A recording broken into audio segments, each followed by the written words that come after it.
All right, we're back for part two, but thankfully the PS5 has video editing software, so I don't have to upload it one or two because Oh, so you'll clip yeah, it. so yeah, Yeah. Or I we'll got, splice it I'm together. not, yeah, so it'll be cut up together, but from the talking standpoint, that's why it cut off right there. Well, and they're watching a pretty tight game here between the Commanders For, and the Eagles. yeah, divisional game, Yeah. yeah, classic. Yeah, second half. Yeah, the NFC East is getting pretty competitive in a Yeah. way. Yeah, but no. So there was So there's a chef, was a the woman chef, Trey. yeah, If so that's hard to believe. was she from America, yes. was she with Idaho though? I think she was just, I don't know, with a catering company. I Oh, think. so she got hired out Yeah. basically. So she Yeah. wasn't even like a. Do they have culinary in Idaho? Oh, I Probably. think so. Yeah, Yeah. yeah. I think so. I think that's like one of their things. One of their trades. Yeah, Yeah, I think that yeah. might be one of them. But yeah, no, they they came in and dude, they had crepes, and dude, I've never had a crepe, you And it know, was yeah, and I remember like I was so thrown off because, yeah, dude, they have the same thing at Idaho games every time. They have hot dogs. yeah. Well, okay, actually, I lied. That was my first year they had hot dogs, but the next year, dude, like last year they kind of stepped it up. They got different things, like almost every game. Like almost like they got like Taco So Bell. it's like They a got like variety. yeah, Chick-fil-A. They got like Yeah. different things. It was nice, and then they had crepes, dude. And like the chef, I don't even know, like was just standing right by the crepe station the whole time. Guarding it. Yeah, Yeah. yeah, dude. And I was kind of Yeah. confused because Yeah. I didn't know what it was really. Yeah. Yeah. And and she was like, "You got sweet. I mean, you got sweet and you got savory." And I'm like, "Okay, Okay, I I'll don't know. take both. I don't know what that is." Yeah. And I grabbed a fucking savory one or a Yeah. sweet one, and I put fucking bacon and sour cream on it. And she's like, "You know, you grabbed the sweet one, right?" And I'm like, "Okay, Okay, yeah. I don't care." So I'm eating the sweet crepe with like fucking bacon, cheese, and sour cream on it. And it wasn't the best, but it still tasted Still good. pretty fucking good. Yeah. Dude, and I had like 3 crepes before kickoff, dude. Yeah. It was so good. It was the best press box food I'd ever had. Well, it's funny you brought up press box. This wasn't a question I had thought before, but it's something that I see all the time about the Patriots beat reporters because they actually travel with the team and they'll be like, oh, this press box is this and that. I think so. Idaho's press box is the only one that you've really I've been to Idaho's, and I've been to Eastern Washington's. yeah. Which I assume Eastern Washington is the best one, right? I liked Idaho's. Oh, Actually, really? I I'm kind of partial to Idaho because I've just done Yeah. it so many times, but I don't know.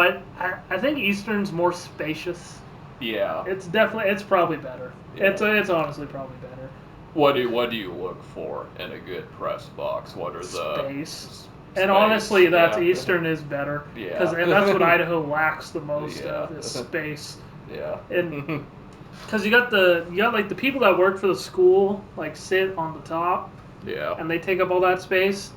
And then like all the reporters that show up get the bottom, dude, and we all have laptops, rosters, Yeah, so you're just cameras, like, yeah. and dude, you're like fucking ass to nuts with everybody. The whole time. So like, Yeah. yeah, it's pretty tight, but I mean, I really like everybody that covers Idaho and like everybody that's Yeah. in the press box. So it's an enjoyable time. Yeah, probably be miserable if you didn't like them. It's like the thing they say about working a bad job is that it makes it a lot better if you actually like the people that you're working with. So that probably Yeah. yeah. No, and it was yeah, the spokesman, which is a Spokane paper, covers Idaho. They just cover like the games. They don't do like daily coverage, but or they do like they do a good amount, but they don't do like every day like I would. And dude, they'd have like Pete Harriman, who's a boss. He's Yeah. been doing it like for years. He's like a retired guy, but he's been writing for years. And you got Colton Clark, who's like one of my good buddies, who will step in and do it. And then like one time they had Dave Nichols come in, who's a fucking boss too. And then they had oh man, I'm blanking on his name, but he's another guy. He's a boss. Like the spokesman has like so many boss like sports writers that just come in. And then like when Montana comes in, They got like Coulter Navarez, and he's a dog. I like reading his stuff, and God, I'm gonna hate myself because I don't know his name, but he wrote an Idaho story last year. Yeah. I think his name's Andrew, but I don't know his last name. And he wrote an Idaho story last year. That was better than any Idaho story I've ever written, and I hate it, but it was so good, and it was so good, and I had to give him props. But they do a good job over there, Skyline Sports in Montana. Yeah. Yeah, just a lot of talented guys, a lot of under the radar guys. That's why I like I like the Big Sky, and I like FCS football a lot because you got like just a lot of guys that are just football guys and just guys that just love it, and I'm gonna miss it, but I think Idaho, they got a good guy that's replacing me. So you wanna chat to this audience or pause so I can go pee real quick? Yeah. All right, you just so chat. So plug your sponsors. Terry McLaurin just scored a touchdown. The Commanders are now taking the lead in the third quarter. As we wait for our guest to come back, we got more hard-hitting questions to ask them about everything. So yeah, be sure to check out the Shanghai 11 channel. Going to be doing a podcast later tonight, actually, on his YouTube channel. So be on the lookout for that one.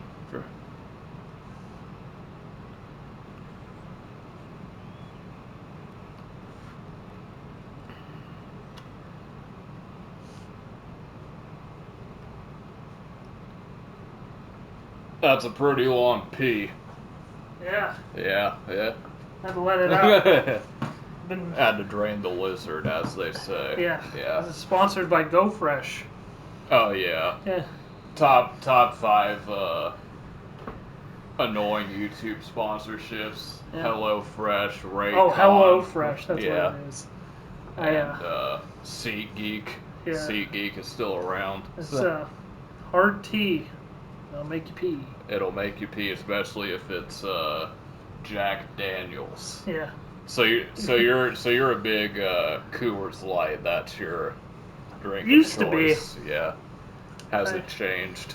Yeah. I've been more of an IPA guy lately. Nice. Get you drunk faster. You have to drink less of them. That's what. So you just want to get tipsy and then that's it. Then call it. Yeah. Yeah. Makes sense. All right, so going back, I want to go back to when we were talking about questions and beat reporting and stuff like that. So, Bill Belichick, for example, is obviously he's known to not answer questions, which is the polar opposite of what you had to do with Jason Eck. So do you believe that when Belichick, for example, that he really is a good guy beneath it, but he feels like he doesn't want to talk to the media because he doesn't want to explain the game plan so that other teams, like it's like a strategic type of advantage, or do you think that that's just how it is? He's just a disgruntled guy, True, I think. Yeah. I think he's just a guy that he's stuck in his ways. You're going to get that. Yeah, you're going to get those people for sure. You can get those people. I mean, I've gotten people like that at the high school level. Yeah. No doubt. I can tell you that some two-way high school is not going to be looking for your playbook. Yeah. Like in a newspaper article. Yeah, especially, let's calm down. Yeah, so, I mean, you're just going to get your Bill Belichick's. That's just part of the game. Part of it, for sure. All right, so we talked a little bit about the Vandals, and I want to talk to you about YouTube. So you started out the Treeb Talks brand. So when you first started doing the Jacksonville Jaguar YouTube videos, did you set out to be like, as you said, no one's out working me, or what? Or was it like in the beginning it was just because you were a passionate fan and wanted to give your takes about the Jaguars? I wanted to be number one. I thought that was a market I could corner. So you actually set out in a way to. Yeah. So, and I still think to this day, and we're on cordial terms, whatever. I don't talk to the guy or whatever. But I still think like my content, my takes were way better than UCF Jaguar. Yeah, like, he was like the big dog. Yeah, but like I think like my takes were better, my content was better. It just was less highly produced. I think if you're looking at the Jags ladder, like it was me and Jaguars United who like I was pretty tight with for a while. But yeah, no, I set out for it. Yeah. I wanted it. That's why I gave up, was because I couldn't do it anymore. Yeah. So when you're doing like these YouTube, did you set out because honestly the formula you had was, I would say, the baseline for being successful on YouTube. You were covering a subject that was niche in nature, but it was still niche in that you still had people that cared about it in a way, and your personality is there, and you were consistent. So, but I think another part of it too is like, I mean, you said high production, but you know, there's a little bit of luck thrown in there as well that has to. And I don't think I ever got lucky. Yeah. Like I don't think. I mean, you look at it. Like I mean, I got 1,000 subscribers, but I didn't go viral. Yeah. Like I grinded to that. Like I mean, I didn't. I was. It never, wasn't. Yeah. You weren't setting out to have one viral video. Yeah. No. And I mean, like, I mean, I was never. I had my loyal fan base. Like I had like the same 5 people, 6 people. Yeah. You know, at a good day, 10 people that would watch my videos and comment and come to my live stream and hang out. You know.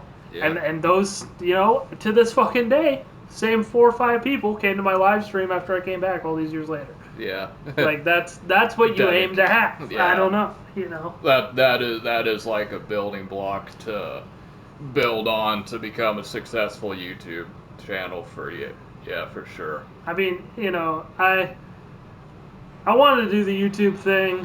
I think I wanted to do the sports media thing more. Yeah. And I think that just coincided with the Jags at the time. Kind of got my feet underneath me. If I didn't do that, 6 days a week, grind, like, basically be a Jags beat reporter.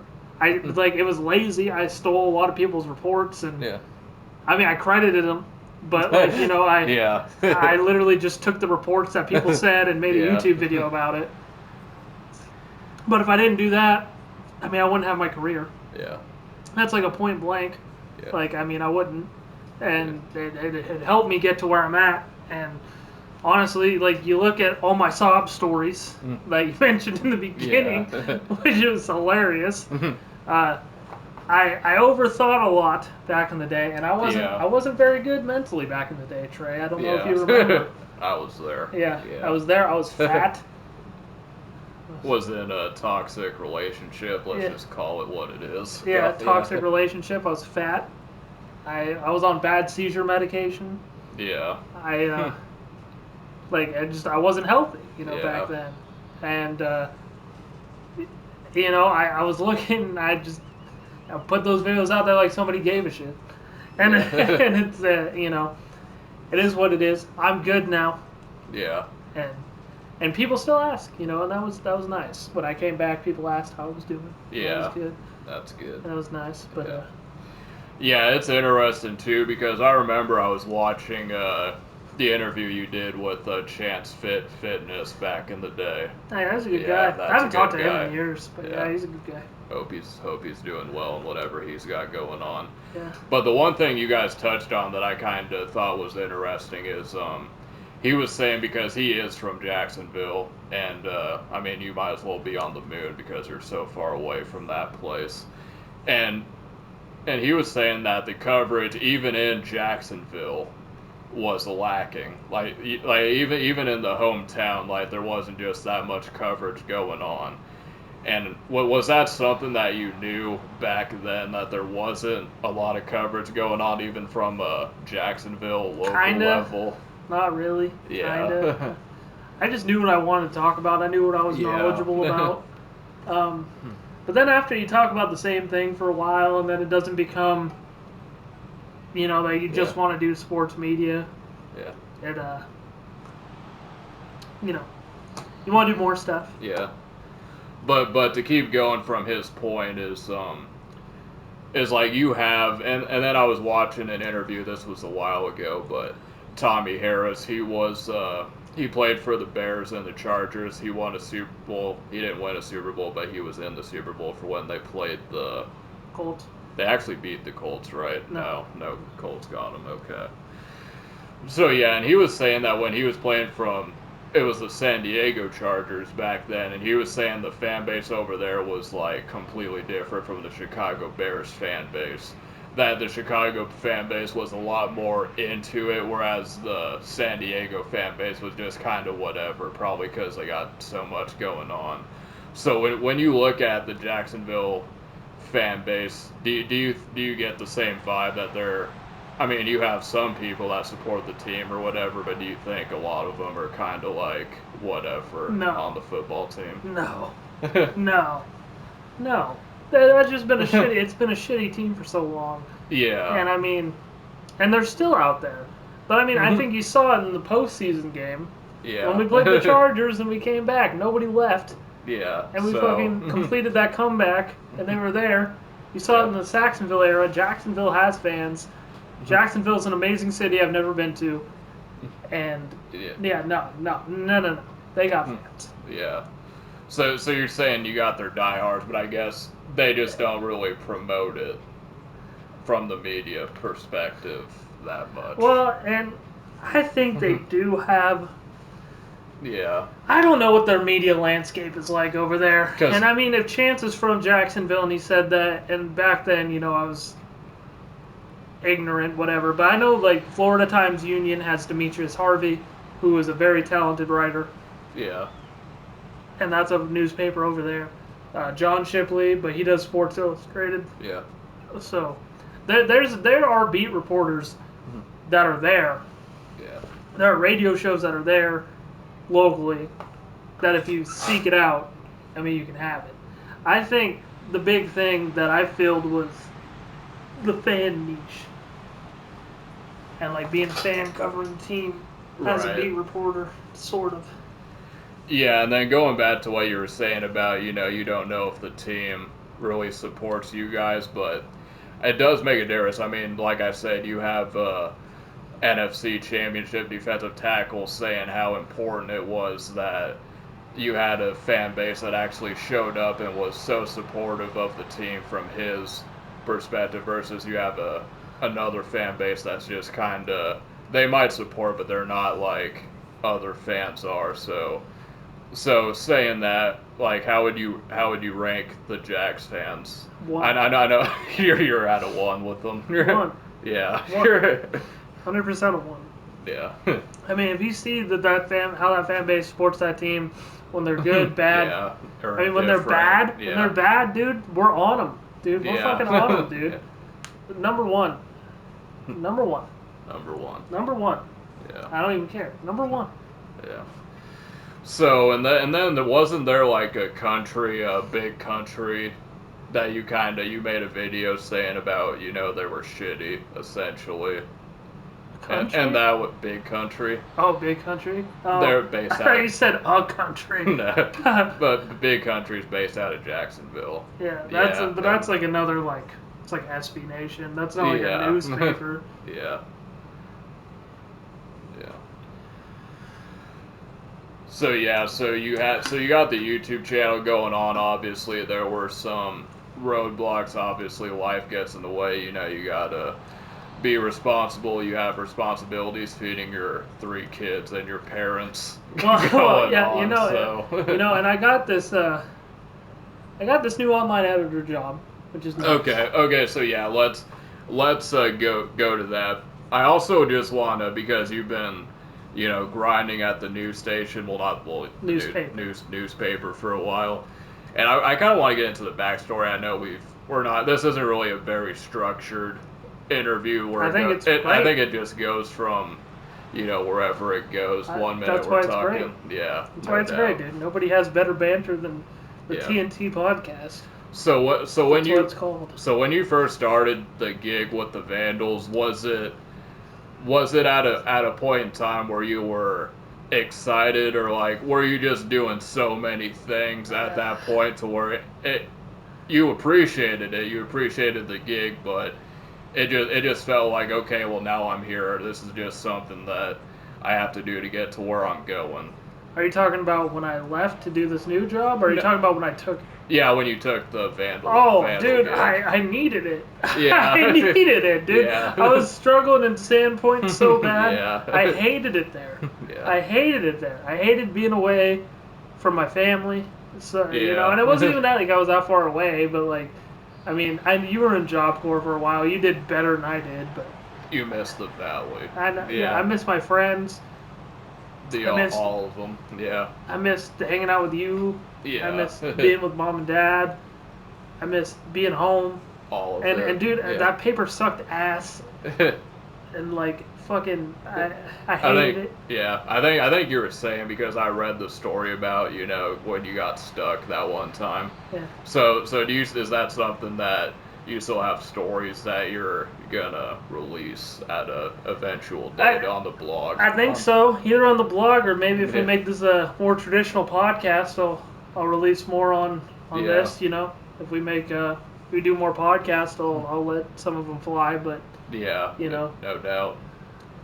So yeah, so you know the Vandal job. So you were saying that you need it. So for you, it was more of a relief. Oh. It is a fair assumption Yeah, to say. I'll tell it.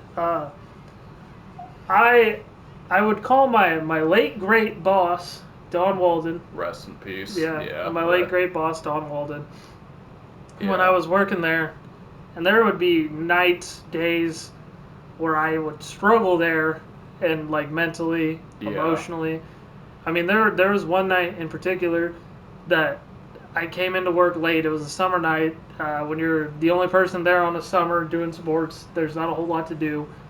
So I came in at like 5 p.m. Our deadline of that paper, it's an early deadline, it's like 9. Mm-hmm. So I just had to do one page, mostly filled up with Associated Press stuff, one story, get it out. Yeah.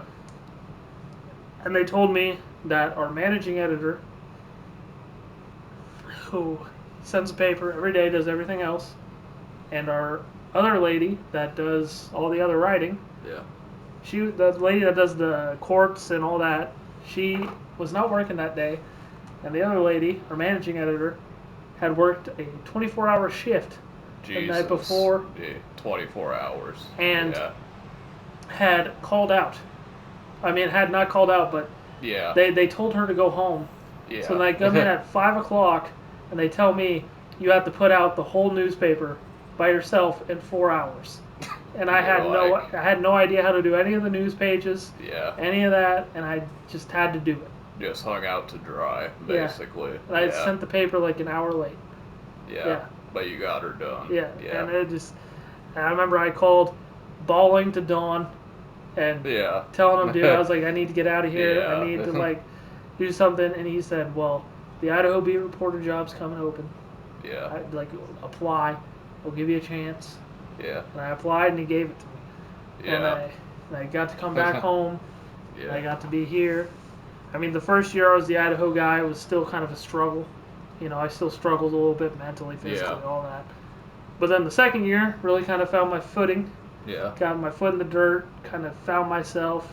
And I think after that was when I, found out what I wanted and how I wanted to direct myself. So that's that story. A little long and drawn out. I'm sorry. That was a little more than what you asked for. But. No, and I appreciate the story, and it sounds like definitely it was a sigh of relief. But say that you were in a better situation and you were a bit younger, like maybe a year or two coming out of high school when you're, just working, jobs or whatever, trying to figure out like what you want to do, and not for the rest of your life, but just to move on to the next thing. So if it was at that point in your life and you got offered the job, do you think that you would be more ecstatic versus how it did actually happen in reality, to where it was just like a sigh of relief, like thank God I'm out of that place? Yeah, I'd be ecstatic. I think that's I think if you want to do sports writing, if you want to be a beat reporter, you definitely have an opportunity at your local newspaper. Yeah, that's how you get your foot in the door. Yeah. And I think it sucks because I will tell you, and if you don't know this, because you don't know Treeb from Treeb Talks, and you're just a Trey's Raw Yeah. supporter, I didn't go to college, Yeah. but a lot of times you will probably have to go to college to get these jobs, Right. and that just feels like a waste of time. Yeah. Because you're not going to make a lot of money. You're not going to make shit for money. And You are going to make dog shit money. yeah. You are going to make absolutely awful fucking Yeah. money. You're going to make like, oh my god, I can't believe this is the amount of money I'm making money. Yeah. And you don't get paid overtime. Yeah. You get 40 hours. You're basically salary. Yeah. Biggest scam in the world. Yeah. Yeah. Is a college thing. Do you think that if you had to do it all over again and you're like in high school, because I know, at least I think I might have been, out like your senior year, but going to college, that was something that you were striving for. Yeah, but I kind of wanted to play sports. Yeah, Yeah. at the same time. Yeah. Yeah. And I just wasn't good enough. Yeah. Well, you could have made it if you didn't tweak your ankle that one time. Yeah, exactly. Yeah. Exactly. I mean, I could have wrestled NAIA. Yeah. I had an opportunity.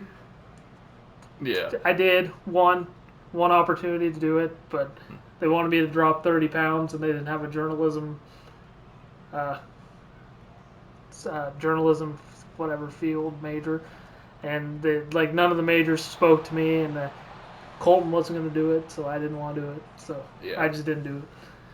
Are there local like colleges? I mean, you probably have to go out, but like colleges that are local that offer journalism. Idaho. Oh, was really? great. Idaho's I didn't great. know that. Yeah. Idaho Yeah. is a storied newspaper. Yeah. Student newspaper. Yeah, the Argonaut. Idaho's good. Washington State's good too. Yeah. I mean, they're Washington. Yeah. they're both good. LC even. I mean. Yeah. It goes. Yeah, I mean they're all good. All the local ones are good. So it's not like getting your degree from Hartford or anything that out there. No. Yeah. You can. I mean, if you have a degree in journalism, you could be a beat reporter anywhere. Yeah. And then just work your way up. Yeah. Up the ladder for sure. So do you think the whole wrestling thing, is that something that you're into still? Not like WWE, but like amateur, like when you go to cover the events. Yeah, no, I loved some of my best stuff I wrote this year was wrestling stuff, and I think this year I'm gonna try and go to the wrestling room, so I'll have time. So I think I'll try and wrestle a little bit this year. So I'll be good. Do you think, because like I think for me personally, I mean jiu-jitsu's good, but I think wrestling is probably the best form of fighting if you're talking about self-defense, because if you're able to like get somebody in a hold and keep them there, I think that's probably the best one when dealing with self-defense stuff. Yeah, really anything in mixed martial arts. I mean, I think you should be. It's a good thing I have wrestling. I think jiu-jitsu would be another good one. Yeah. I mean, if I had a little bit of jiu-jitsu, I'd probably be a killer. Yeah. But no. Wrestling probably. I think jiu-jitsu's up there, though. Yeah, for sure. All right, well, appreciate you for stopping by on the Raw interview, and I think the one thing about listening to your story, you had your trials and tribulations, but you kept on it, kept grinding, and I look forward to what you got coming up next, and I think it'll be good. Thanks for having me on. Yeah. And I will say this. You're good at this. You are good at this. You need to keep at it. And people support Trey is Raw. Yeah. This is a good podcast. You're doing good. And I think me and you, maybe this is a tease to something. Yeah, tease to something coming up for sure. We just got planned for it. And I guess before we get out of here, what do you think about this upcoming season for the Jags? I think it's a shit or get off the pot type of year for 100%. you guys. You said it. You said it. Yeah. You said it. Yeah. Thanks for having me on, though. Yeah. Thanks for letting me come to my parents' basement. Yeah. Shout out to the parents' basement, recording all the classics from the Hatchet Patriot, and now 10 years later, it really has come full circle. So, so yeah. All right, appreciate you guys for checking us out. Make sure to check out Treeb Talks on YouTube, X. You can subscribe to him. I'll put the links up in the description. So yeah, peace.